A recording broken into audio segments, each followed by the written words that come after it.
Let me ask one simple question. Do I appeal as the sort of person that would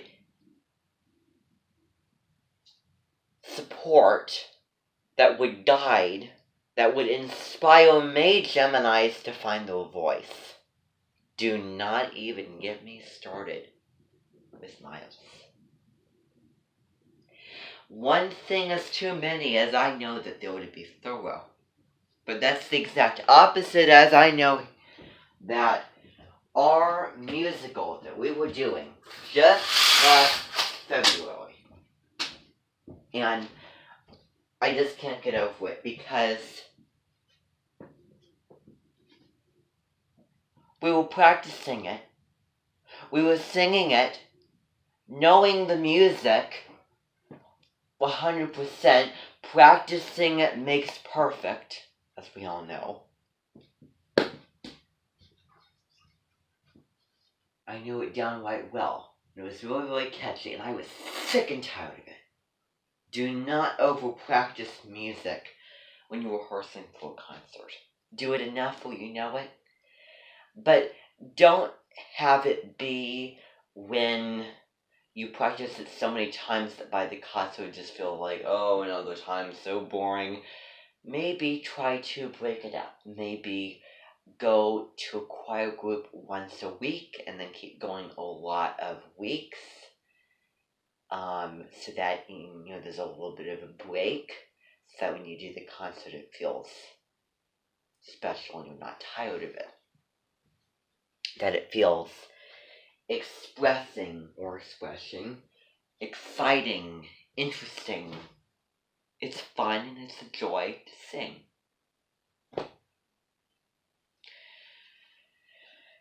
I think that the moon is in Virgo because very, very detail oriented, wanting to get everything so critically just right. And I find that how I'm kind of speaking a little bit. I hear how certain people speak, and I copy them. That's just natural. I know who I've copied. I've copied him. I've copied my 7th grade's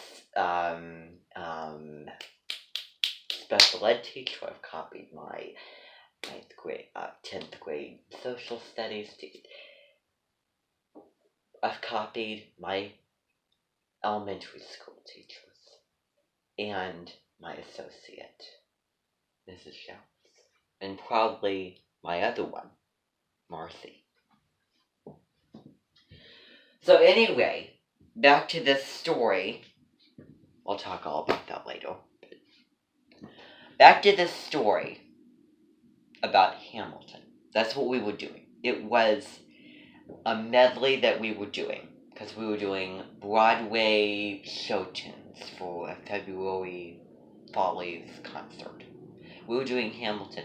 That's very Gemini. That is so Gemini. That is so incredibly Gemini. Speaking, singing, writing, reading, thinking. It's all Gemini things. So, very, very expressive. It's a very, very long piece. There's a lot of singing to it, a lot of expressing, a lot of words used. And Miles is a Gemini.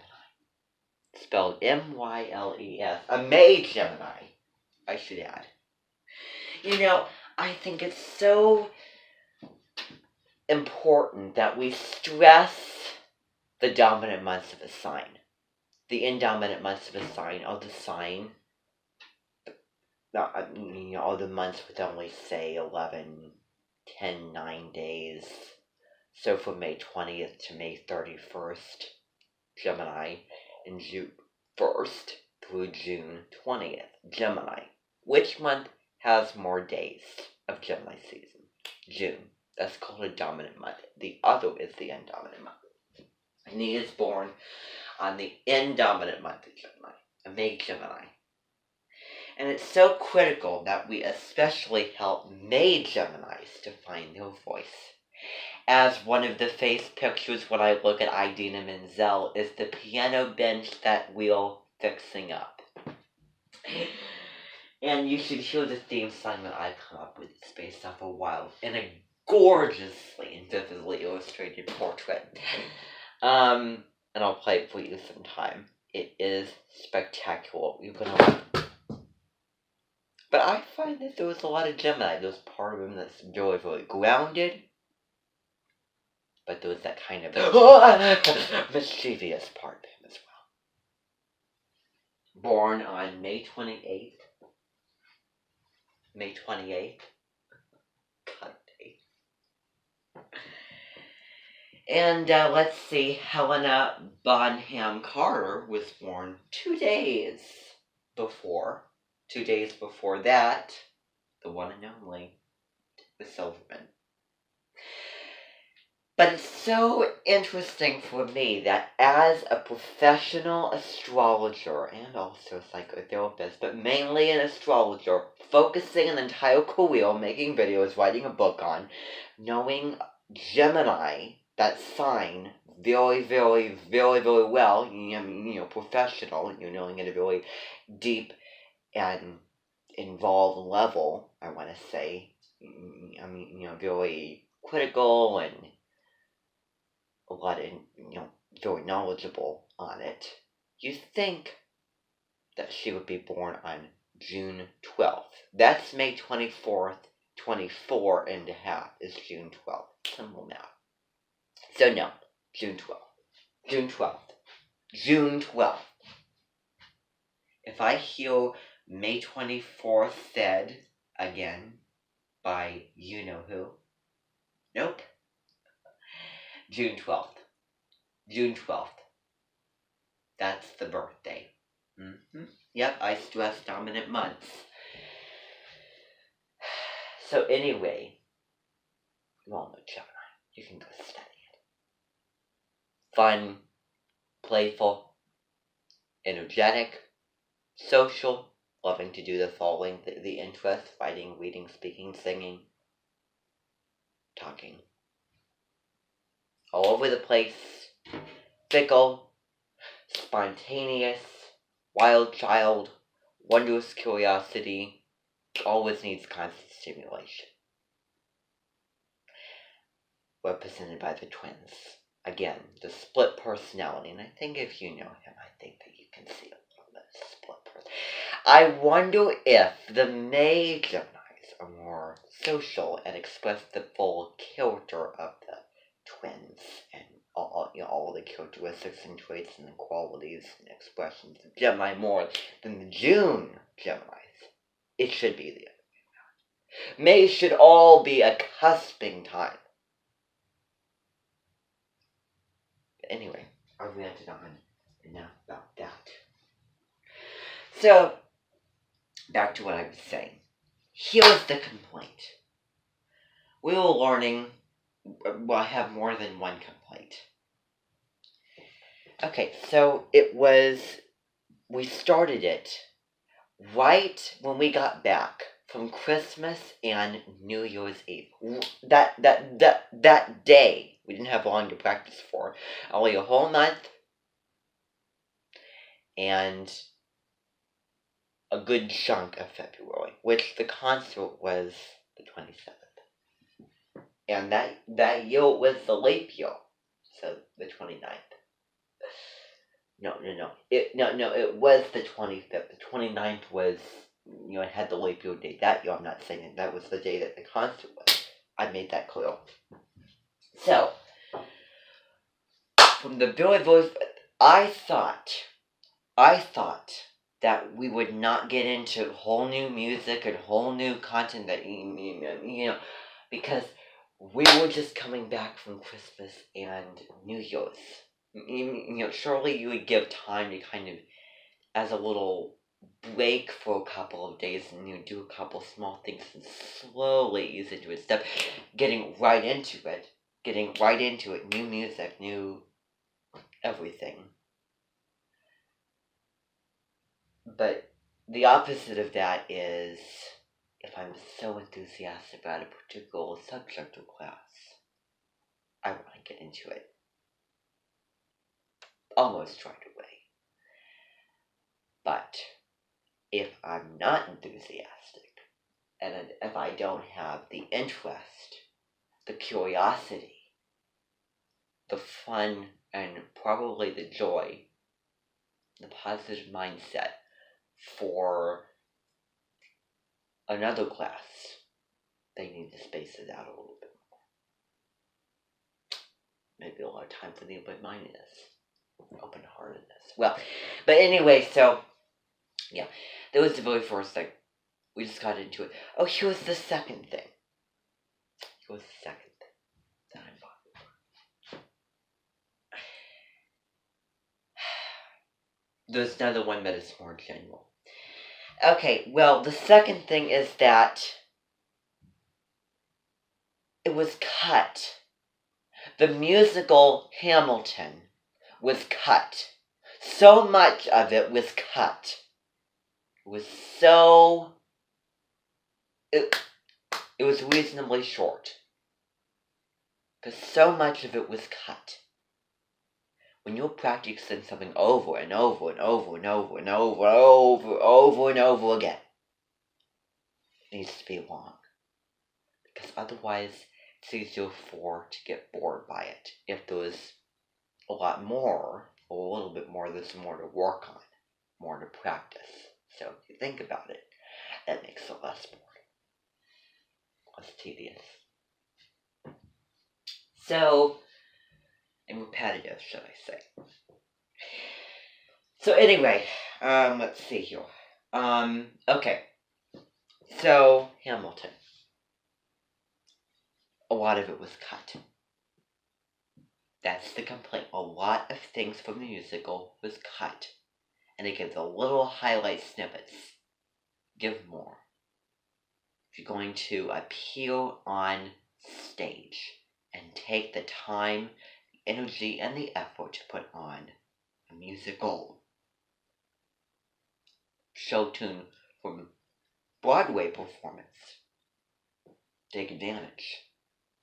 I would go almost the full.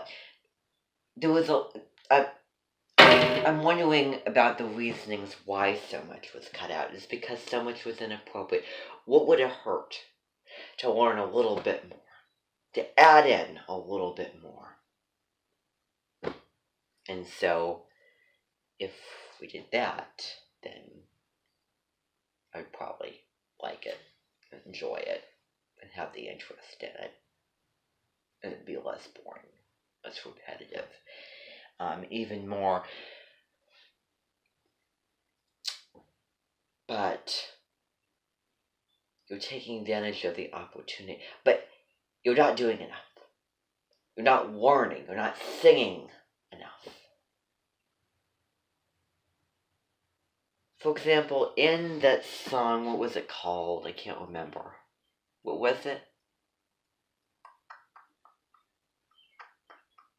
Sky Horses. Things we got from that.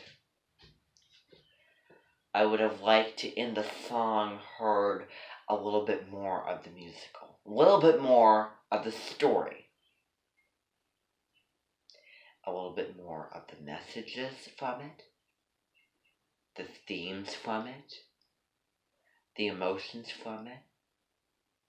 The resonations. The empathizers. The understandings of it.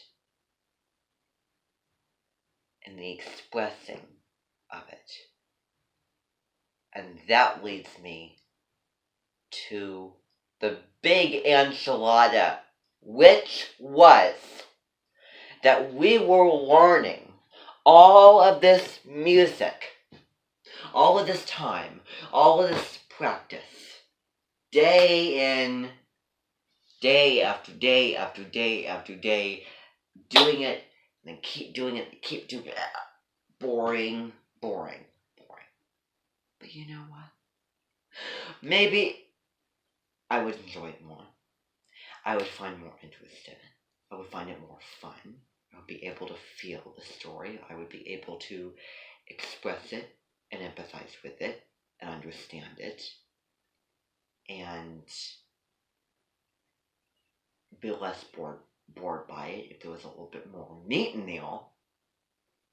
Instead of just the potatoes, you've added in the meat instead of just the little, I don't know, lunch leftovers. You added in the full throttle. I don't know. These things are so hard to come by. But so anyway,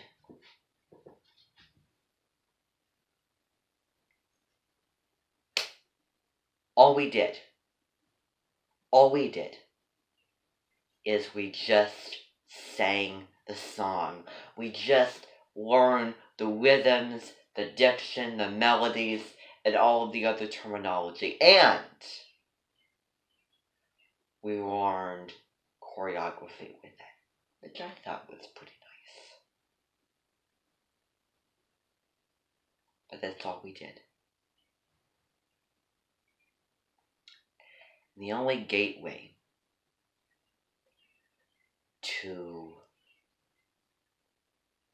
understanding, feeling, expressing, empathizing with the story was just through the lyrics itself. Dancing vanilla. Well, okay, I don't want to get to that. This is a whole nother can of worms.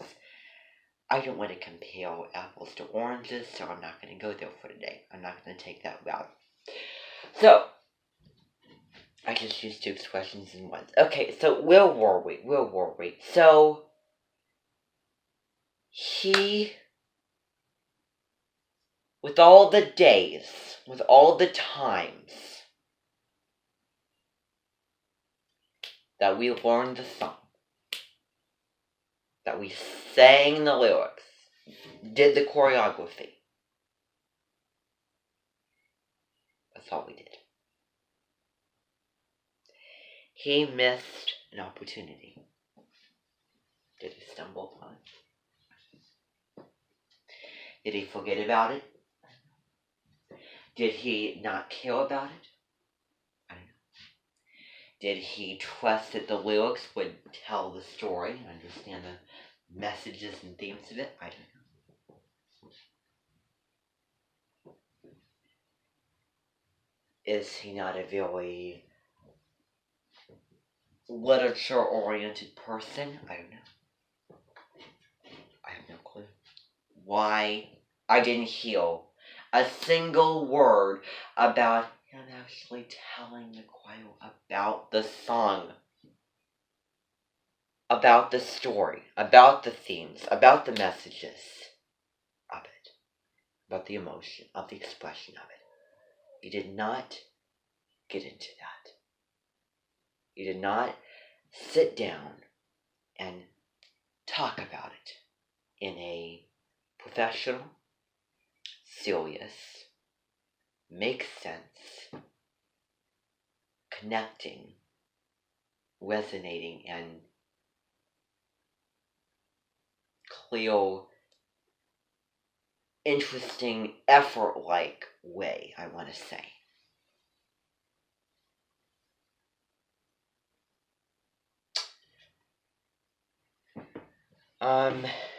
He left that out. I'm not expecting him to go too in depth. I had to tell him to do that. And then I felt guilty about it when he decided to do it. I'll talk about that here in just a second. But why am I doing the choreography, singing the songs, if I don't know what I'm singing? What kind of a choir teacher is that? Because singing, song lyrics, and the actual singing and music and lyrics were from literature. Song lyrics are poetry, and there was an emotion, and there was a story, there was a theme, and maybe more behind poetry and singing, expressing emotionally and through a story when he was singing, and music as well. music make us feel, interpretation, yada yada. And if had he been a better choir teacher, really understanding the music better, and really taking it seriously, he would have sat down and told us about the story, the themes, and the messages of the song, talked to you about the song. Instead, it's like on my birthday, me recommending, demanding, and pushing him. I had pushing him, asking him to do that. I felt like I was doing that for a present that I wanted for, say, my half birthday. You know what he did? Instead of taking the effort, the energy, the care, the consideration, the seriousness, and the time to buy me a present, he forgotten all about it. And then I reminded him one day on a Wednesday. You know what he did?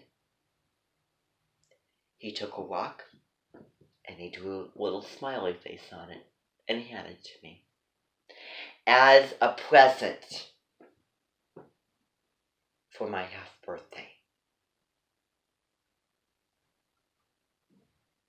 Someone's not really caring. Someone's not really nice. He doesn't think of others. That's not what he was doing. If I had to grade him, I would give him a 90%. That sounds pretty fair, pretty adamant. Oops. Did everything perfectly, except the music could have been a little bit longer, more in depth. And he didn't tell what the song was about. And you know what he did to take the walk into a smiley face? You know what he did? I'm going to find this unbelievable. What he did. And I was offended. I was a little bit offended. A lot offended, if I had to say so. I reminded him once. And then I told him twice. Well, no, at the very beginning of class, I reminded him. Because I kept reminding him over and over again to do that. Saying, yes, I'll get to. I can't trust you. Deja vu. Same with the relationship. The same scenario happening with another man. I was at ICC and I wanted this chaperone to send me the picture and the ingredients and the steps for a recipe of sesame chicken. I think that it was. And I would have it in my envelope, because I had an envelope that I would keep looking at day by day. And I kept reminding him, and he kept forgetting. I kept checking, and I was so disappointed. Keep forgetting. Come on. Write it down. Write it down somewhere. Whatever it is you need to do to remember to say or do it.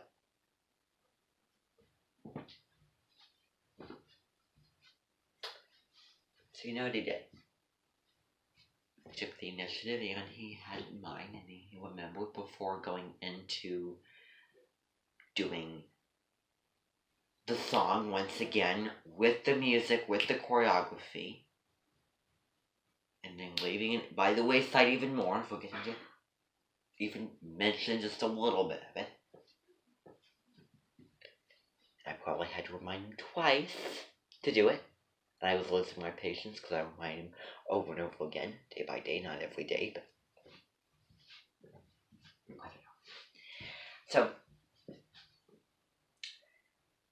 I am offended the way that my name was phrased. My name with a T so pronounced in diction. I was asked by a Mr. Everett to talk about the story of the song, to talk about I can't remember what exactly he said, but it was something like that. To talk about the song, talk about the themes, the messages, the story of the song. I don't know. But pay attention to the way that he said, I was asked by a Mr. my first name. It was so rude.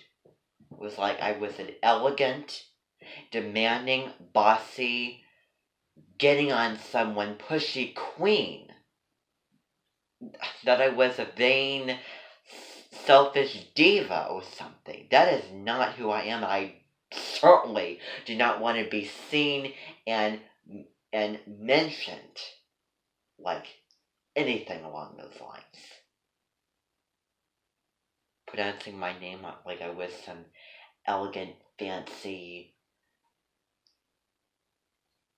like headed the class I didn't want to deal with anymore, that I was annoying estudiante, that it was pressuring and pushing and demanding, and I kept bothering. I haven't bothered too much about it. So I was offended. So, I was driven mad by me asking him, me pushing him to do that. I was asked by a Mr. Everett. Listen to how he said that. So fake and phony and not realistic and not me. Just say it normally. Just say it casual, normal. Be yourself. Talk yourself. Talk like me. Not like someone else. Not like Hyacinth Bouquet, for goodness sakes. Say it normally. That was in my heydays when I was pretending to be a little bit gross, and I pretended to be someone else, a made-up person, a made-up character. Thanks to Ashima, I think being yourself is a good thing. It's the best thing. You can't be anyone else except yourself. Yes, you can. You can put on disguises, change your looks, change your voice, but ultimately, underneath all that, underneath all the makeup, all the cover-up, all the pretending, all the changing, is yourself. So, that was very unfiltered. That was very condescending, conniving, rude, assuming, lying, just mean and wrong to say. To say that in the tone, in the manner that he said that. It was rude. Very rude. And you know the next thing that he did? You never would believe this. He had the idiocy, the dumb-mindedness, the audacity, the stupidity. He had the mischief and the silliness, foolishness, and the rudeness, and the unseriousness, and the unconsideration, and the uncare of cutting the corners. Taking the easy way out, not even putting care and seriousness and focus in forget that I said that, an effort of talking about it. It was like he read Spark Notes instead of reading reading the full book. It was like he went to the store and got one of those already made meals and put it in the microwave instead of listening to Moine Esposito say, make it yourself. It's a lot fresher, it's a lot healthier, it's better. It's like he had canned soup in a jar and he didn't make it on his own. Lemons in a jar, olives in a jar. He went on his computer and he typed in Hamilton, the story of Hamilton, on, I think, Spark Notes, I don't know. And all he did was he just very, very quickly,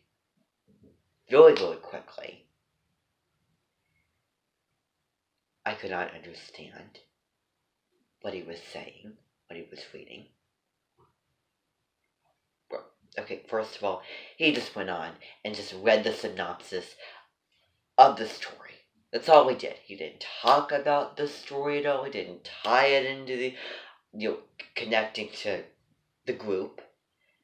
Expressions, themes, messages, resonations, those types of things. All he did was he read the story, trying to put on a, like saying, I'll read this as dramatic as I can. Dramatic voice, and everyone was just sitting around, and he was just reading and trying to just reading the story online with the dramatic voice. That's all he was doing. I was completely underwhelmed, and I feel like that I had to put the most attention. I feel like that I had to really pay attention, really keep up with the story and hear what he was reading. I could understand him because it was going so quickly for a start. Reading it so quickly, I couldn't keep up with it. That's all he was doing. Apparently, that's the first time that he ever really did that. That he ever really talked about the song and the messages and the themes and the emotion behind the song. And that's really what I wanted. Go up above and beyond and dissect the stanzas and dissect the lines and the words of the story. Talk about each song, the story of it, what it means, the lessons, the morals, all those types of things. But all I did was he just sat there and he read the story. He just sat on his computer and just read it. Just sat there and read it. Save your breath. Stop wasting it. I feel like that I was wasting his time and he was wasting his time. That he had things better to do, that there was no meaning behind it, that there was no feeling and conviction and belief and seriousness behind what he was doing.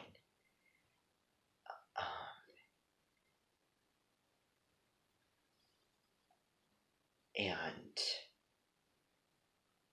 it was just getting in the way of more practice on the song. Immediately